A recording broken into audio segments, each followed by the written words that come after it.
what you have and where you're at, and I'm like, That's the impression I got from yeah, Good morning. I live in Myrtle Beach. Why am I trying to move? Are we Enjoy live, this. Joe? All right. Grass is Can everybody always hear? greener. That's right. Okay. Very good. Thank you.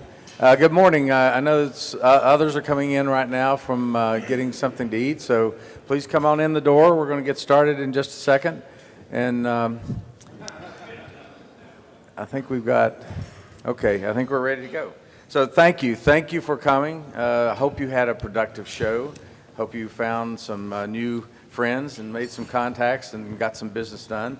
I know I've had a good time. It's been a very eventful show for us. A lot to talk about, some really interesting announcements. So I hope you enjoyed last night here in San Antonio. Got to see something other than just the hotel. So get a cup of coffee and we'll get started. So let me thank you. A note to Cineverse. Cineverse provided the breakfast this morning. Excellent breakfast it was, and so we thank you, Cineverse. And also Quality One. Quality One provides the Wi-Fi for the entire event, and we'd like to give them a round of applause for Cineverse and Quality One. Thank you. All right, this may be the closing day, but we got a few things lined up and some good, interesting sessions. And so first we're going to hear from Cassidy Shield from Alcatel-Lucent.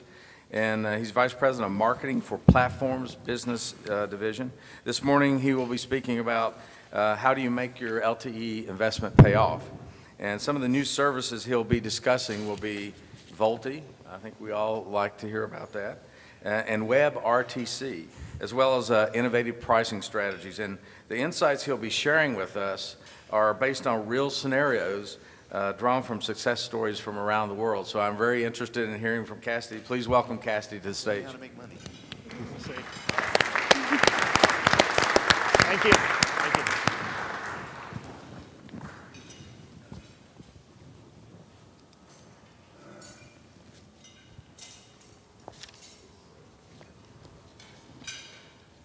All right.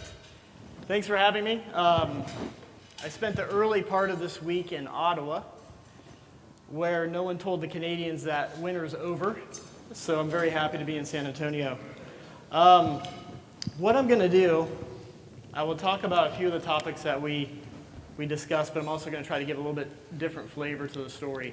So I spent a lot of my time in Alcatel-Lucent thinking about this question and working around how do we actually harness the power of broadband, whether it be LTE or fixed access, to drive new services, new revenue, and new opportunity, and in return get the return on the investment we're making.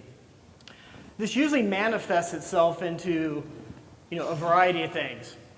Data plan innovation, so how do I go from a voice-centric business model to a data-centric business model? It manifests itself in VoLTE. Why is it necessary? It is. When is that going to happen and how it's going to happen? We talk a lot about how to use network analytics, how to do optimization to improve customer experience. We talk about topics like NFV and SDN. And of course, as Alcatel-Lucent, we talk a lot, we wrap all that around LTE, small cells, vectoring, fiber, IP networking, et cetera. All these things are critical to our industry.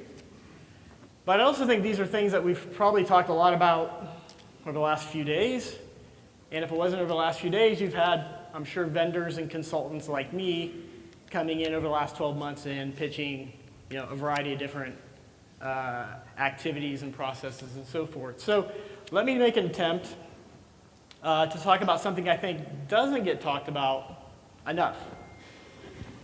And what I want to talk about is differentiation. So when you think about an IP world, I'm building massive networks. I'm eventually going to deploy high-speed capacity at the access layer. Devices, while difficult to get for some today, will eventually be relatively homogeneous across the telecom industry. And this actually breeds a few things. One, it breeds a difficult situation where it's hard to differentiate from a telecom carrier perspective. Two, it creates a massive inflow of new services, new applications, which then in turn creates. Put a sweater on.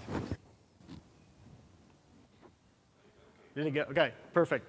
So when we start thinking about IP from the core to the edge and the opportunity that IP brings to not only our industry, but to the massive community around it using broadband to build new business models and engage new sets of users, the competition increases dramatically. So one of the things that we are starting to spend more time on is, so what does that mean carrier by carrier from a differentiation perspective?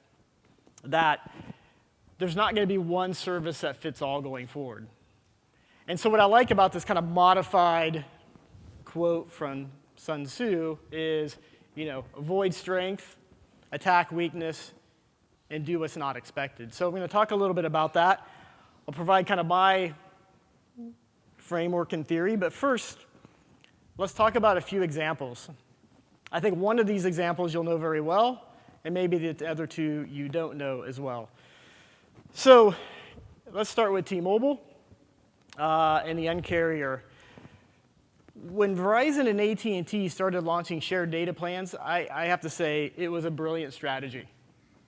I spent a lot of time looking at data plan innovation, looking at pricing models, and I think this was truly a revolutionary step, and I think financially it's proven it out. So then the question was, well, how do you actually compete against that, and what's your response from a competitive perspective? And I have to say, and I don't know if anyone from T-Mobile is in the room, that the response was very impressive. So it was impressive really in two ways. One is they're the mechanisms. Yes, they got rid of contracts and free international data, 200 megabits if you buy a tablet. They rethought the upgrade program. They paid early termination fees. These are all, I would say, Un-carrier-like. But these are things that have been done around the world, right? I think the thing that actually made this work was the mentality they took to branding and the over-the-top nature of their CEO, the way they used digital and social channels, and the way they really tried to engage and embrace their community, their users, their employees to be different.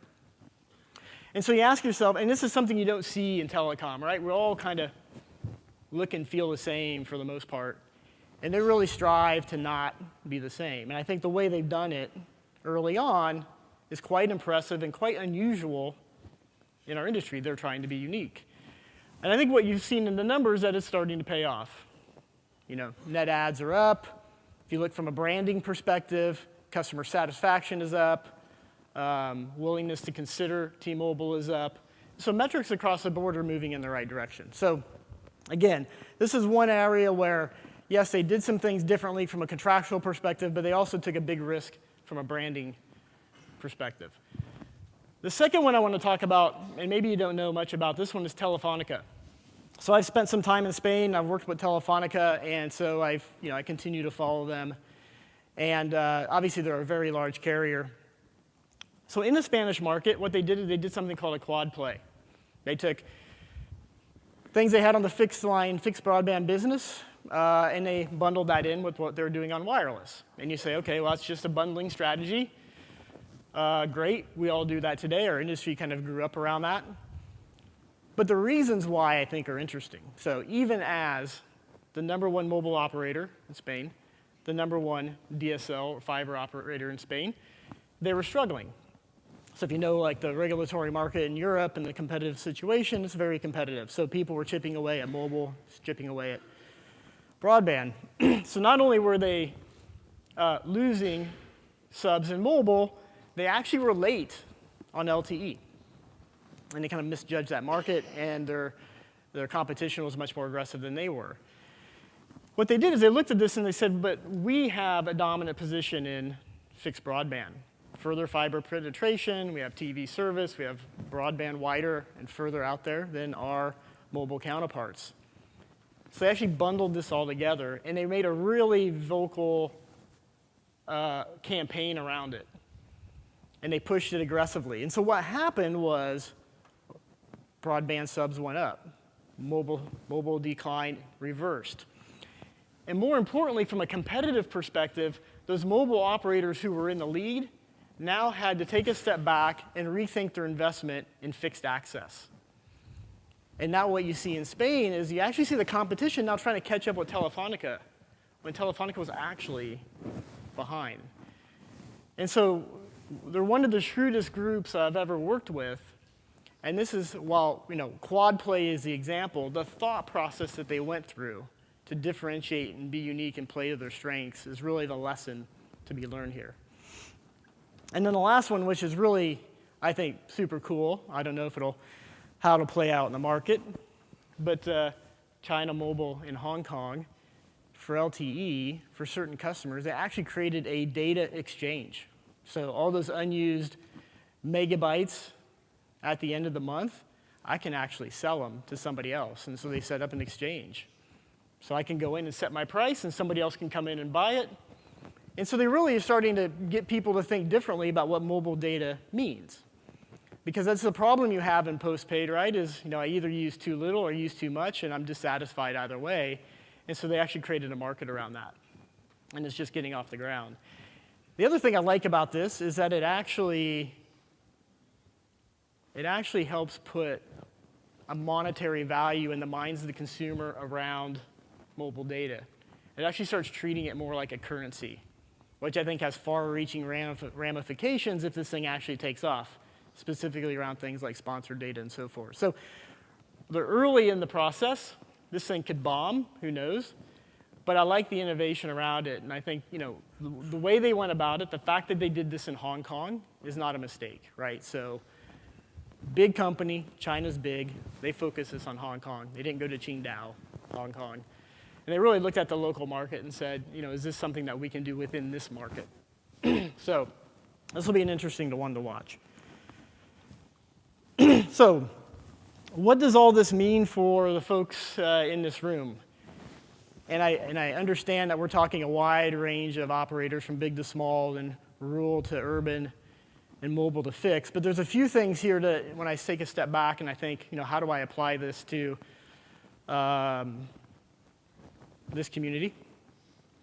There's three things. One is speed. If you're slow and small, it's not a good strategy. The bigger the organization, the slower they go. And this should be a law of market dynamics if it isn't. So if your strategy is one of being a fast follower to a bigger operator, I think you should rethink that strategy, especially in an IP world. The second is personal. So I like to draw the analogy of my local bank to a multinational bank, or my local coffee shop to Starbucks. The reason I go to the local bank or I go to the local coffee shop is because I feel like I'm a part of the community. I have this sense of community. They can personalize things to me. They know my name. They know what I like. They know what I need.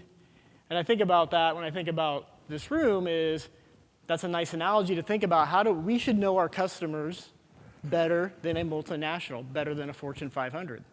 So if you take speed and personalization, there should be opportunity. And the last one here is local. And this is something I'm really excited about, passionate about. I think about this all the time. It may or may not apply to telecom. But if you think about local, you think about how we live our lives every day. Outside of coming to events like this, my radius of engagement is 10 miles, 5 miles? Maybe some people actually have to take a train or drive to the office. But my neighbors, my friends, my dry cleaner, the restaurants I go to, the places I shop, they're all roughly the same and they're all really close. But there's nothing from a technology perspective that actually helps me engage that community, right? And that's where I spend all my time. And the closer I get to my home, the more time I spend in that circle, right? So when you think about being personal and you think about being local and you think about being fast, these are actually strengths of this room versus multinational corporations. So it's something to keep in mind as we go forward and as you think about new strategies. Are you playing to your strengths or not? So let me give a few examples here that are actually even closer to my heart. I hope we know what digital immigrants and digital natives mean. Immigrants, I think, are all of us. Like, we didn't grow up with technology. We've learned to adapt it and love it, or we've learned to accept it. And natives are, our kids or our grandkids where they grew up around technology, right? So when I think about what does the world look like going forward, I tend to think about my kids, right? So I have a 3-year-old and a 1-year-old, and like many 3-year-olds out there, my 3-year-old's very good at the iPad. So she watches her favorite TV shows, albeit not that much TV. She does education and games. And an interesting thing is, and this is not necessarily my point of the conversation, but something to think about going forward, is when she communicates. So when I'm on the road and I talk to my daughter, she only thinks about talking to Dad when she can see Dad. And I think this is an interesting thing that we, this generation, and even our teenage generation today, who are all texting and doing a bunch of different messaging applications, the next generation, this generation, the 3-year-olds, the 1-year-olds, the ones that haven't been born, communication will be video. This is my prediction. I don't have any stats here to prove that to you. But when I watch how that generation communicates, there's no difference between talking and seeing. And so when you think about building networks, and you think about opportunities coming back, and you think about why you'll invest in VoLTE someday and video communications, it's not for the generation of us, and it's not for the generation of our teenagers or 20-somethings. It's for the next.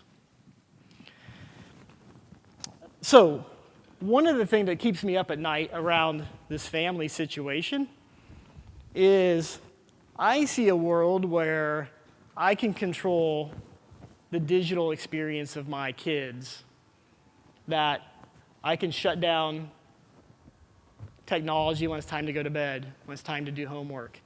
I can control the bill. I can put SLAs or incentives around usage tied to reward, that when they get in the car, communications is shut off. So I see this world where, because all this technology is happening and everything's connected, I, as a parent, get to control it. And I can control it the way I want to control it because somebody's provided me the tools to do it. Now, that world doesn't exist today.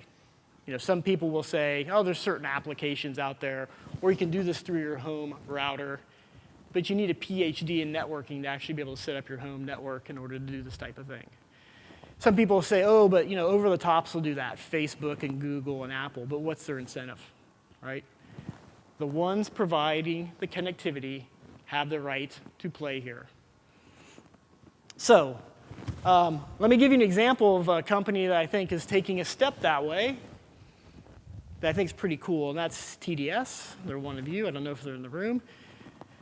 But they launched something called Hacker Alert, which was basically network-based security on top of client-based antivirus. And a lot of customers around the world would say, well, why would anybody buy that? But they had no issue in selling it. So what happened was, it was the fastest growing value-added service that they've ever had, and the second most in-demand value-added service today. And they were able to charge for it. And on the backside, what happened was actually improved and reduced the number of calls to the call center around viruses and security. And so when you think about an operator, very small step, but it's moving that direction. I'm providing something that I think you need in order to protect your family. And oh, by the way, I can make money on it, and I can save money on it. Which kind of brings me to my thing I've been working on around this customer experience paradox. And that's one of the things I've noticed in customer experience, where it's this kind of buzzword that floats around. But the more you focus on the customer experience and providing the customer what they want, the more you actually save money. And you have an opportunity to actually make money. So customer experience isn't a fluffy thing. Customer experience is a way to actually save money and make money. And this is one great example. So this is the first step in a long way, but what I've liked about what TDS has done is they've proven in that they can offer something that no one else offers based on the network that provides customer value, and they can monetize it. So they've laid the groundwork to do more of this going forward. So let me end this by going off and talking about my local community. My coffee shop, my bakery, for my wife and my kids and a French market. What I've noticed in this community is they're now adopting technology. If you know what Square is, or Shopkeep, or Belly for loyalty, you're starting to see the early adopters in your neighborhood embracing technology. And when they embrace technology, what do they need to do? They need to buy broadband connectivity, and they need to buy a device. And when I talk to these local businesses and I ask them questions about how they make their decision, it's pretty interesting. I find that they don't have complete information, that they're not technology gurus, and that oftentimes they're not using the technology to the best of its abilities to help their business. So I think of this as a great opportunity for somebody who's local and personal in order to engage these folks in the local community. And what's great is the virtual cycle it creates. These local business owners also live within the community and are consumers of broadband in the home. So as you solve one problem or the other, you can solve the other, and your brand becomes important to digitizing that community that you live in. So let me end by saying the following. What I would suggest you do, my advice, is when you're out living your life outside of work, look around. What are the business, how is your family using technology? How's your local businesses using technology? And what can we do to actually use technology to bring our community closer together? So I welcome the day when I can use technology to protect the ones I love, and I can use technology to bring my community closer together. I think this is something our industry can do, and I think this is a great opportunity for everyone in this room, and I think you can do it. So good luck, and thanks for the time today.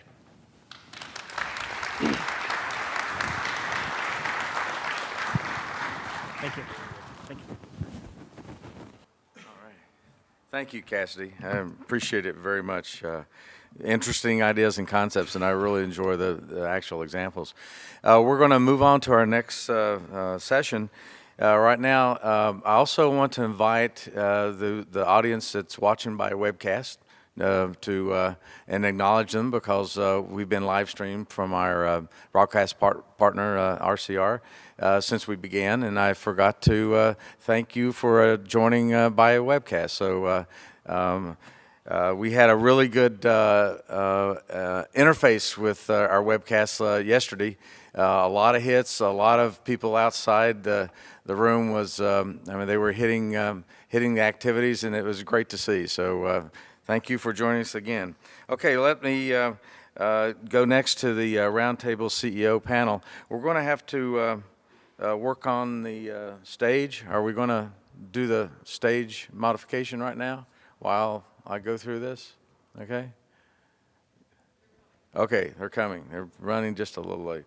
Well, let me introduce Maggie and do a little short introduction, and then we'll hopefully have the stage. If we have to take a short break, we will. Next up, we're going to be hearing